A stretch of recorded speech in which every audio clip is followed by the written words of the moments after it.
This is an introductory video. My phone has a couple questions from Instagram, and I'll just be answering those questions as I go.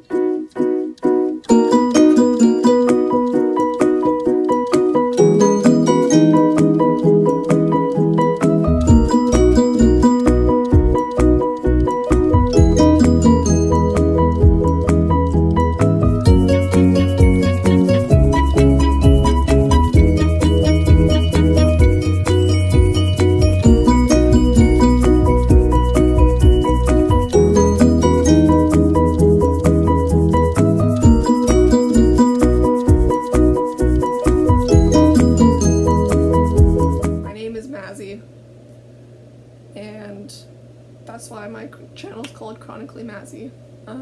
It's a channel about my illnesses and my journey with them and how I'm continuing to live my life despite them.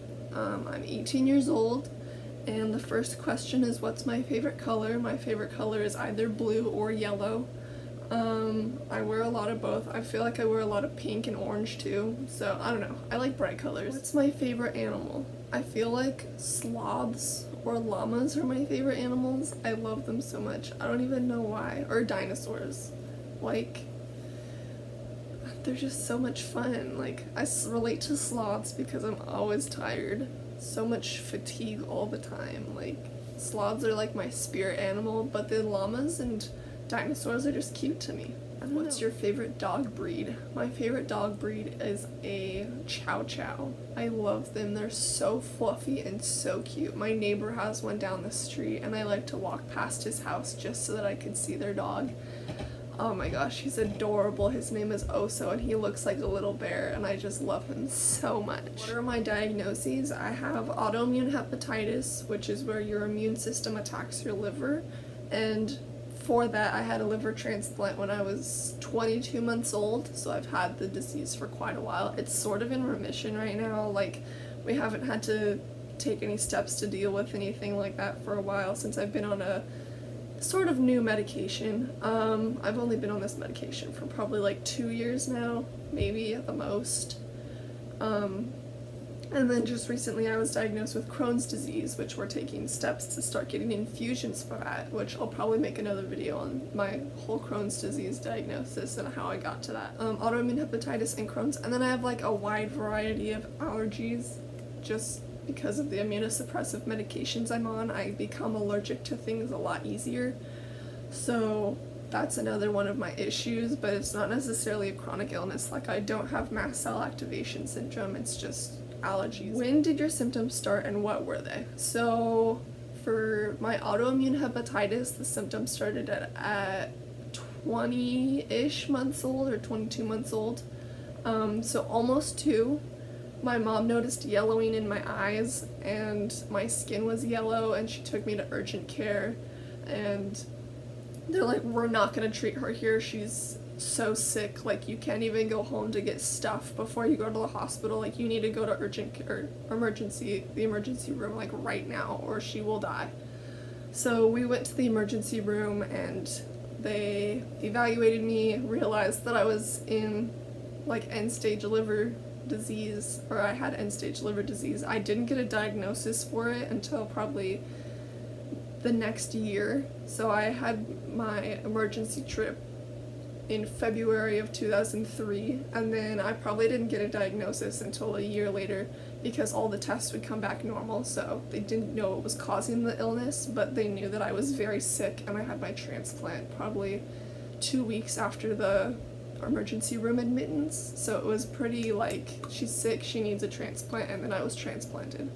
We were able to get my new liver so quickly because my dad is my donor, so he gave me part of his liver and he still has the other part, and the part that he gave me is regenerative, so his part grew back, but I only have that little part. So it's like a lizard tail, you know, you chop off the tail and the lizard will grow back the tail, but the tail can't grow back the lizard. So I have the tail and he has the lizard. Just if that makes it easier to understand.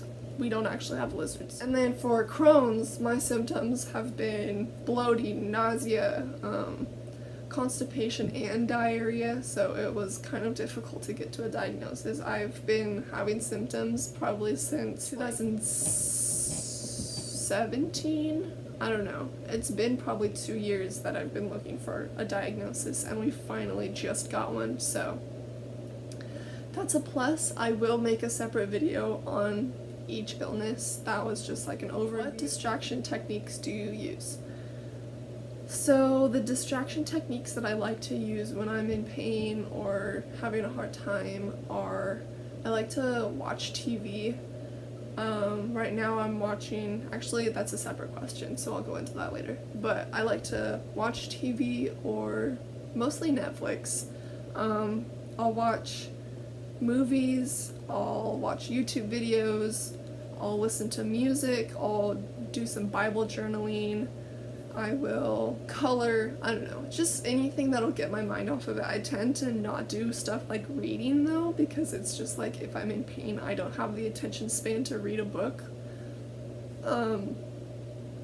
But usually it involves like curling up in bed or on the couch and not going out and doing something, obviously. What is your favorite TV show?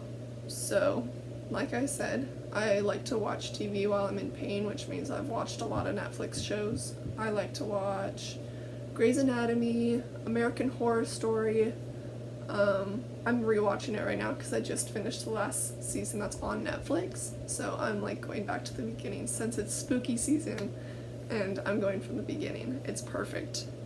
I watched The Good Place, that was pretty good. I watched The Office if I just want to like mindlessly watch television. I've watched Friends, but I prefer The Office. And I watched some of Parks and Recreation, but I prefer The Office. And I think that's it that I can think of right now. Those are like, oh, and Broadchurch. I really like Broadchurch. It's a British murder mystery, not medical. What is your favorite song? Probably, I really like Another in the Fire by Hillsong United. I really like Raise a Hallelujah. I really like anything by John Mayer. I love John Mayer so much. I've had like 4 John Mayer phases in my lifetime, which is really saying something because I'm only 18 years old. I really like the Big Little Lies playlist.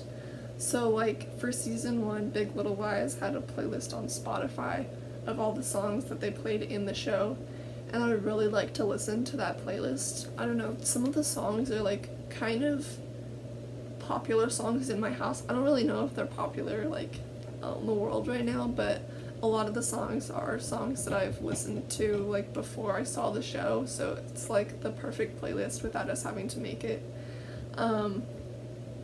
Yeah, and then like I like Pearl Jam and Eddie Vedder, so I have a lot of my parents' musical influence.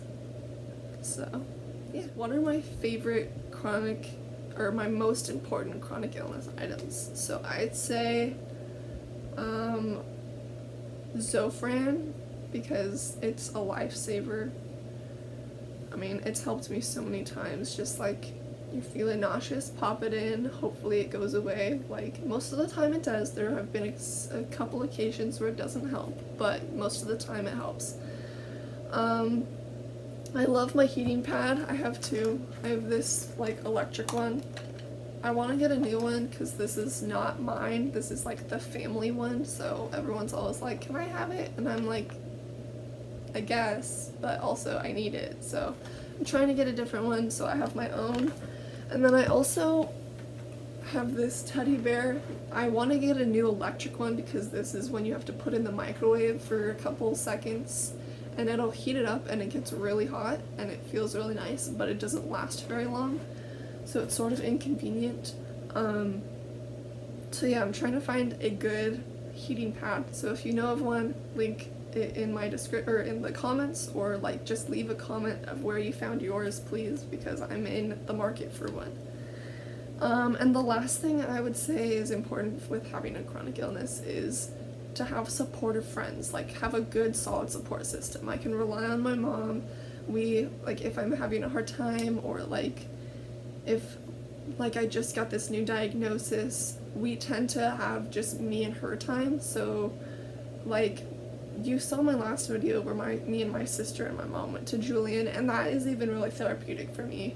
We'll cook together, or we'll go run errands together. Like, I like to go to Costco with her, and it's just time that we can spend together. Most of the time it's her helping me, but I can only imagine how hard it can be as a parent to have a child with a chronic illness, so I feel like it's nice to spend that one-on-one time together. I found a lot of really supportive friends from my summer camp that I go to. It's called the Painted Turtle. It's a camp for kids with chronic illnesses, to just go and live life. They're founded by the Paul Newman Company, and it's just such a magical place. Every time I go, I meet the most amazing people, and I have such a good time. It's so much fun. So that, and then I also have, I don't know, I didn't have like a huge group of friends in high school. I had like 3 or 4 really close friends, and I know I can rely on them to support me. So yeah, I just think having a supportive friend group that understands what you're going through is very important when you have a chronic illness. And that was my last question. So thank you for watching, like and subscribe, and I'll catch you in my next video. Bye.